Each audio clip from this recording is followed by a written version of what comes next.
तर विद्यार्थी मित्रांनो, आज आपण कॉम्प्युटिंग मॅनेजमेंट हा जो आपला सब्जेक्ट आहे त्याचा सेकंड चॅप्टरला आज सुरुवात करणार आहोत. त्याचं नाव आहे जीएसटी. तर जीएसटी म्हणजे काय, तर गुड्स अँड सर्व्हिस टॅक्स. हा एक इनडायरेक्ट टॅक्स आहे. इनडायरेक्ट टॅक्स म्हणजे काय, तर इनडायरेक्ट टॅक्स म्हणजे स्वतः न भरता दुसऱ्याकडनं कलेक्ट करून गव्हर्नमेंटला भरणं, त्याला इनडायरेक्ट टॅक्स म्हणतात. सो फॉर एक्झाम्पल सप्लायर असेल किंवा मॅन्युफॅक्चरर असेल, हे सप्लायर आणि मॅन्युफॅक्चरर सगळ्यात आधी त्यांनी विकलेल्या वस्तूवर ते टॅक्स भरताना आपल्याला दिसतात, परंतु ते कोणाकडनं कलेक्ट करतात, तर ते कस्टमर कडनं तो टॅक्स कलेक्ट करत असतात. म्हणून ते कस्टमर कडनं कलेक्ट करतात आणि गव्हर्नमेंटला तो टॅक्स भरतात. फॉर एक्झाम्पल बघा, indirect taxes are basically taxes that can be passes on the another entity or individual. दुसऱ्यावर तो पास केला जातं.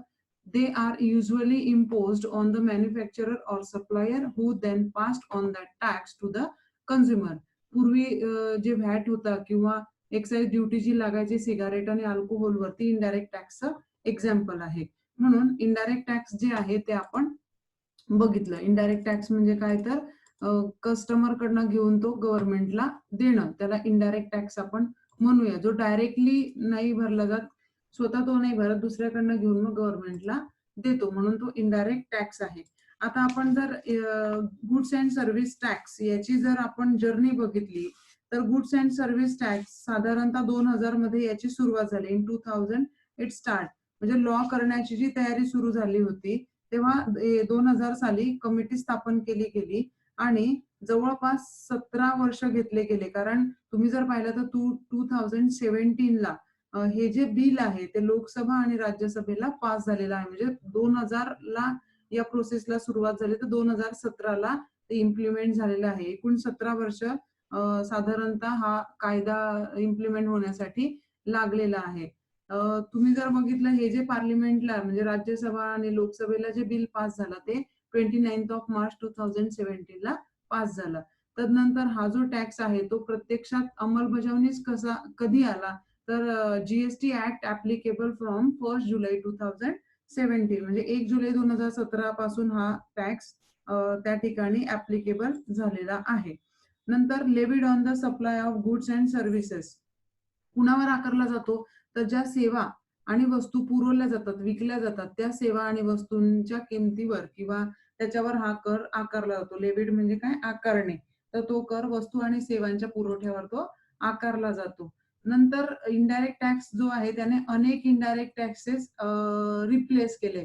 म्हणजे जसं व्हॅट असेल, खूप असे टॅक्सेस व्यापाऱ्यांना किंवा कस्टमरला भरावे लागायचे वेगवेगळ्या स्टेजेसवर, वेगवेगळ्या वस्तूंवर. तर गुड्स अँड सर्व्हिस टॅक्स हा या सगळ्या जवळपास 17 जे इनडायरेक्ट टॅक्स होते ते जाऊन एकच one nation one tax goods and service tax त्या ठिकाणी आलेला आहे. नंतर तुम्ही जर बघितलं तर गुड्स अँड सर्व्हिस टॅक्सला तुम्ही जर बघितलं goods and service tax is levied at the every point of sale.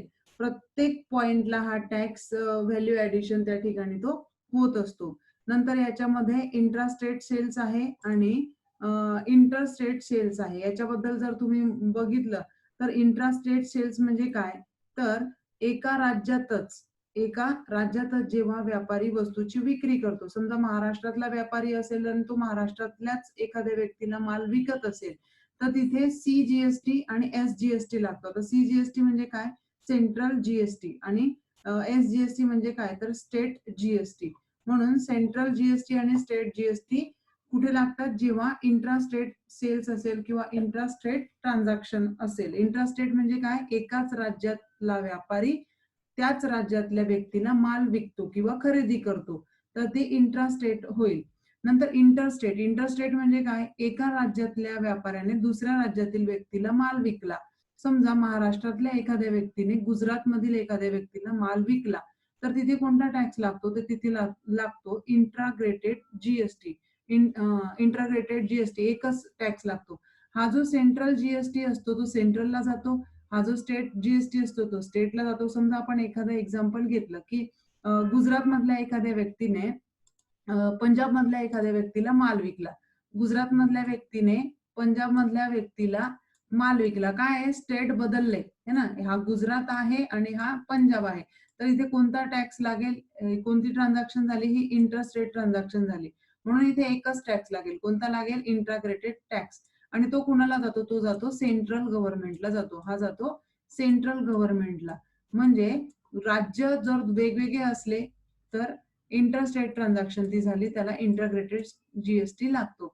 जर महाराष्ट्रातल्या एखाद्या व्यक्तीने, समजा पुण्यातल्या एखाद्या व्यक्तीने मुंबईतल्या एखाद्या व्यक्तीला, म्हणजेच महाराष्ट्रातच पुण्याच्या एखाद्या व्यक्तीने मुंबईतल्या एखाद्या व्यक्तीला माल विकला, तर ही कोणती ट्रान्झॅक्शन झाली?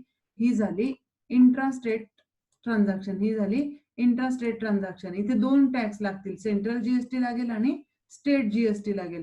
मग सेंट्रल जीएसटी जो असेल तो सेंट्रलला जाईल, सेंट्रल गव्हर्नमेंटला, आणि स्टेट जीएसटी जो असेल तो स्टेट गव्हर्नमेंटला जाईल.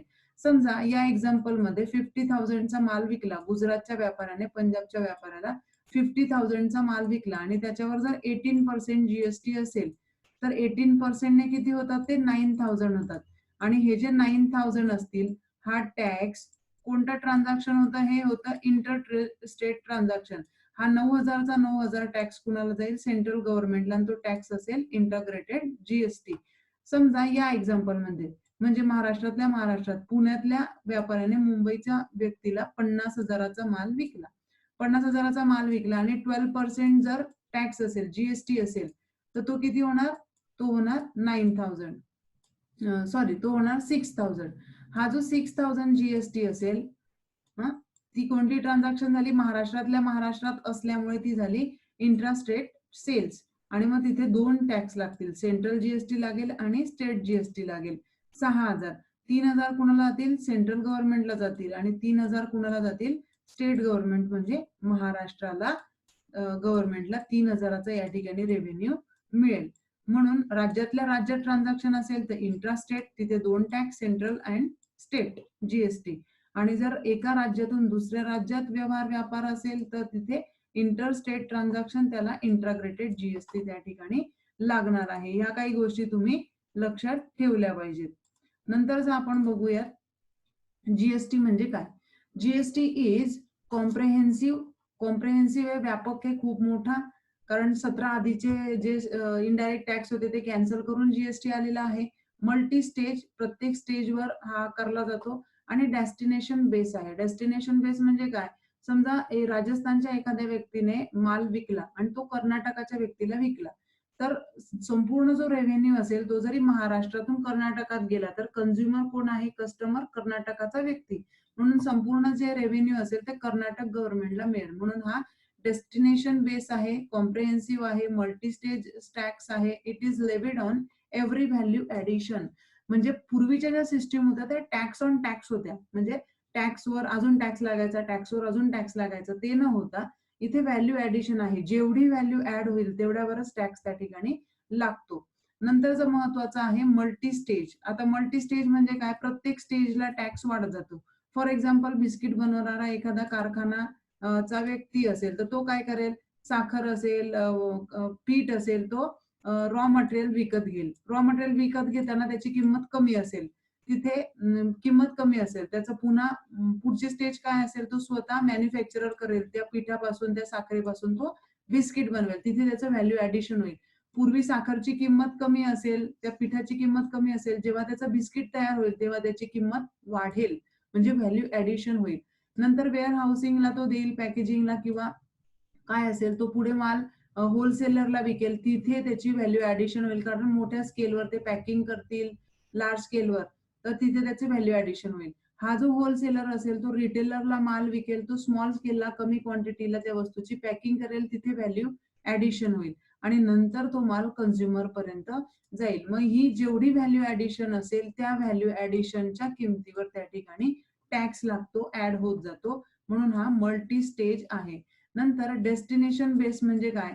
तर समजा मी म्हणते की आपण राजस्थान मधल्या एखाद्या व्यापाऱ्याने मुंबई म्हणजे महाराष्ट्रातल्या एखाद्या व्यक्तीला माल विकला, तर राजस्थानच्या गव्हर्नमेंटला रेव्हेन्यू न मिळता तो महाराष्ट्रातल्या गव्हर्नमेंटला रेव्हेन्यू मिळतो. म्हणजेच काय? हा डेस्टिनेशन बेस आहे. एंड डेस्टिनेशन काय आहे? कंझ्युमरचं, कस्टमरचं तर त्या डेस्टिनेशनला हा टॅक्स जातो. म्हणून डेस्टिनेशन रेव्हेन्यू, त्याला डेस्टिनेशन बेस असं म्हटलं जातं. नंतर हे इनडायरेक्ट टॅक्सच्या संदर्भातलं आहे. पूर्वी जे इनडायरेक्ट टॅक्स होते ते रिप्लेस होऊन. आपण आता बघूया ऍडव्हान्टेजेस. काय ऍडव्हान्टेजेस आहे? पहिलं ऍडव्हान्टेजेस आहे आणि जे परीक्षेला विचारलं जातं advantages of GST, it's eliminate the cascading tax effect. आता कॅस्केडिंग टॅक्स इफेक्ट म्हणजे काय? टॅक्सवर टॅक्स लागायचा. GST is applicable at every stage, प्रत्येक स्टेजवर लागतो. Where a product or service receives value addition, ज्या स्टेजला वस्तूची किंमत वाढते त्या स्टेजला तो लागतो. It comes with input tax benefit with the help of manufacturers and service providers can offset the input tax that they already paid while paying the output tax. देताना इनपुट करतात आणि जेव्हा ते आउटपुट टॅक्स देतात गव्हर्नमेंटला ते भरतात. मग पूर्वीचे जे टॅक्स होते ते कसे होते? व्हॅट वगैरे, टॅक्स ऑन टॅक्स, टॅक्सवर पुन्हा टॅक्स लागायचा.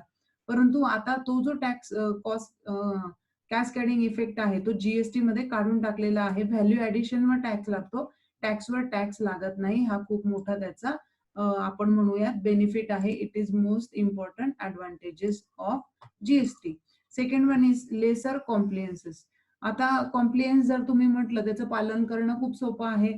In the past indirect taxes म्हणजे व्हॅट वगैरे, सर्व्हिस टॅक्स किंवा एक्साइज ड्युटी जे जुने टॅक्स होते त्याच्यामध्ये काय व्हायचं? फायलिंग रिटर्न करणं किंवा फायलिंग करणं म्हणजे त्या कायद्याचं पालन करणं ते खूप डिफिकल्ट होतं. किंवा प्रत्येक महिन्याला प्रत्येकाला फाईल भरावी लागायची. प्रत्येक वेगवेगळ्या म्हणजे व्हॅटचं रिटर्न भरायचंय, सर्व्हिस टॅक्सचं रिटर्न भरायचंय, एक्साइजचं रिटर्न भरायचंय. सगळं प्रेशर त्या व्यक्तीवर असायचं. मात्र वन नेशन वन टॅक्स ही पॉलिसी जीएसटीची आहे. म्हणून जीएसटी मध्ये काय आहे? एकचदा रजिस्ट्रेशन आणि प्रत्येक महिन्याला एकच टॅक्स भरावा लागेल, तो म्हणजे जीएसटी. म्हणून लेसर कॉम्प्लियन्स पालन करणं खूप इझी झालेलं आहे. पुढचा आपला आहे की it is simple and easy online process. Online पद्धतीने भरला जातो, त्यामुळे जीएसटीचं रजिस्ट्रेशन करणं असो किंवा रिटर्न फाईल करणं असो, दोघही पद्धती खूप इझी आहेत. त्याच्यामध्ये काही जास्त वेळ लागत नाही. पूर्वीच्या टॅक्सला मात्र खूप वेळ, इनडायरेक्ट टॅक्सेसला खूप वेळ लागायचा भरायला पण आणि रजिस्ट्रेशन करायला. It was very difficult procedure. But GST is a simple and easy online procedure. नंतरचं आहे define treatment for e commerce operators. E commerce operator कोण असतात? समजा फॉर एक्झाम्पल फ्लिपकार्ट असेल, एमेझॉन असेल, ह्या सगळ्या ज्या कंपनीज असतील ऑनलाईन ट्रान्झॅक्शन करून माल विक्री करणाऱ्या, त्या ज्या कंपनीज आहेत त्यांच्याबद्दल पूर्वीच्या टॅक्सेसला वेगवेगळ्या पद्धतीनं मी म्हणते प्रत्येक राज्याला वेगवेगळ्या पद्धतीनं ट्रीटमेंट होती. म्हणजे प्रत्येक राज्याची मेथोडॉलॉजीच वेगळी होती. म्हणून या ज्या ई कॉमर्स ऑपरेटर होते त्यांना थोडंसं डिफिकल्ट होतं. मात्र जीएसटी मध्ये विशिष्ट ट्रीटमेंट डिफाईन केलेली आहे ई कॉमर्स ऑपरेटरसाठी. म्हणजे ते राजस्थान असो की उत्तर प्रदेश असो का मध्य प्रदेश असो का महाराष्ट्र असो, प्रत्येक स्टेटसाठी एक डिफाईन ट्रीटमेंट त्या ठिकाणी जीएसटी अंतर्गत दिलेली आहे. म्हणून ई कॉमर्स ऑपरेटरसाठी सुद्धा ही इझी आहे आणि डिफाईन ट्रीटमेंट दिल्यामुळे प्रत्येकाला ते इझी वाटतं. नंतर the last advantages, unorganise sectors are regulated under GST. म्हणजे जीएसटी मध्ये पूर्वी काय व्हायचं? इतर इनडायरेक्ट टॅक्सेस मध्ये unorganise sector, for example textile असतील किंवा कन्स्ट्रक्शन असेल, ते अनरेग्युलेटेड होते किंवा अनऑर्गनाइज्ड सेक्टर असल्यामुळे त्यांच्याकडे दुर्लक्ष व्हायचं. मात्र GST provides online compliances and payment system for that construction or textiles unorganise sector. आणि म्हणून या सेक्टरसाठी सुद्धा हे केल्यामुळे गव्हर्नमेंटचा सुद्धा रेव्हेन्यू वाढतो आणि हा फायदा फक्त गव्हर्नमेंटलाच नाही तर कस्टमरला सुद्धा कमी किमतीला चांगली वस्तू त्या ठिकाणी मिळू शकते जर जीएसटी असेल तर. वेगवेगळ्या कॅस्केडिंग इफेक्ट त्या ठिकाणी काढून टाकल्यामुळे, टॅक्स ऑन टॅक्स सिस्टीम काढून टाकल्यामुळे, व्हॅल्यू ऍडिशन सिस्टीम यामध्ये असल्यामुळे जीएसटी हा सगळ्यांसाठी फायदेशीर असा सेक्टर आपण म्हणू शकतो. म्हणून जीएसटी या प्रकरणाचे थिअरी आपल्याला दिली आहे. नेक्स्ट लेक्चरला आपण हाऊ टू इनेबल जीएसटी हा पॉइंट सुद्धा त्यामध्ये बघणार आहोत. आता जीएसटी मध्ये आपण सीजीएसटी, आयजीएसटी त्याचे एक्झाम्पल कसे येतील ते आपण तुम्ही बघू शकता. तुम्हाला नोट सुद्धा मी त्या ठिकाणी टाकलेले आहे. तुम्हाला जर डॉक्युमेंट्स विचारले रजिस्ट्रेशन, जीएसटीचं जर रजिस्ट्रेशन करायचं असेल तर कोणते डॉक्युमेंट्स लागतात? तर पॅन कार्ड लागतं, ऍड्रेस प्रूफ लागतं, पासपोर्ट साईज फोटो लागतो, नंतर क्रॉस बँकचा चेक लागतो. नंतर तुमच्या ॲड्रेसचे डिटेल्स लागतात. नंतर तुमच्या रेंटल प्रॉपर्टी जर असेल, भाड्याने काही वस्तू घेतलेल्या प्रॉपर्टी घेतलेल्या असतील, लीजवर काही घेतले असतील, तर ते ॲग्रीमेंट्स लागतात. नंतर आपली जी मालकीची ओन प्रॉपर्टी असेल, ती प्रॉपर्टीच्या संदर्भातलं तुम्ही इलेक्ट्रिसिटी बिल त्यामध्ये देऊ शकता आणि अदर जर असेल, तर तुम्ही इतर एन-ओ-सी सर्टिफिकेट असेल, म्हणजेच नो ऑब्जेक्शन सर्टिफिकेट असतील गव्हर्नमेंटचे, असे सगळे एकंदरीत डॉक्युमेंट्स आपल्याला रजिस्ट्रेशनसाठी लागत असतात. आणि खूप महत्त्वाचं प्रकरण आहे. थिअरी याच्या संदर्भात विचारली जाणार आहे. आय होप तुम्ही त्या पद्धतीने काम करणार आहात. Thank you.